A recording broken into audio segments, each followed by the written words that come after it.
A 2024 Mercedes G63 in black, of course. As always, you know, I get all the luck, but this one came in. The owner bought it with only 58 miles on the odometer, yet I'm assuming that the dealer where he got it must have done their so-called prep work and prep detail, and so the car was covered literally from bumper to bumper with buffer trails, water spots as well, but buffer trails mainly because you can tell they did their attempt of a detail, like I said, and actually went and not just sprayed something on there, but actually went and buffed the entire vehicle.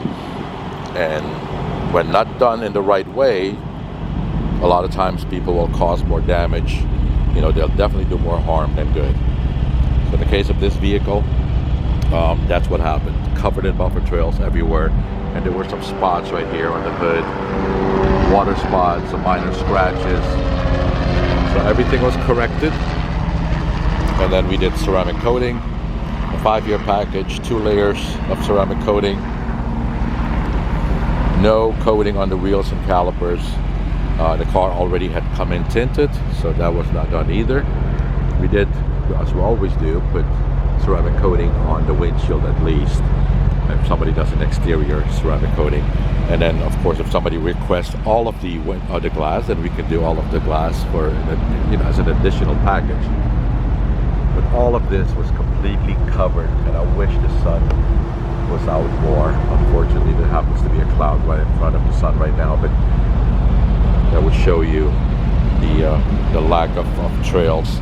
And I do have a video that I took of the car the way it came in, so I'm going to try to see if I remember. I'll try to combine a little bit of that before video so you can see the buffer trails, the way the car came in. But it's I could tell you, for anybody in the future that maybe wants to bring work to us and is thinking of buying a G-Wagon or already has one, these are some of the most, if not the most difficult car to work on when it comes to either PPF or paint correcting.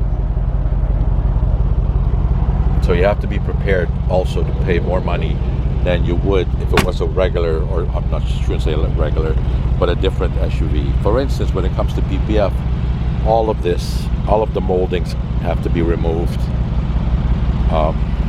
The front bar has to be removed if you want a properly done job, because otherwise if you don't remove these, then the film would end here and then start here again. We remove this, so one solid piece of film goes on, and then we put the molding back.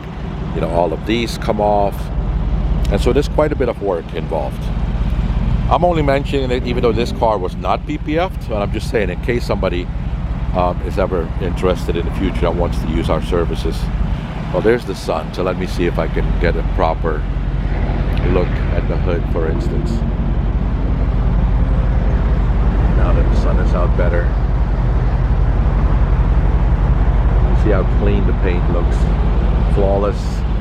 And when I say flawless, if anybody would look up close, this is still going to be a daily driver, so some minor imperfections, and I'm talking minor imperfections, are still there. But that's only if somebody would want a concourse level correction. Then you would be noticing those minor issues that I'm talking about now. For anybody else who's just looking at this vehicle will not find imperfections, because people in general just don't have the eye for it. I look at any car with such a critical eye that I will see things that most other people who don't do this for a living will never notice.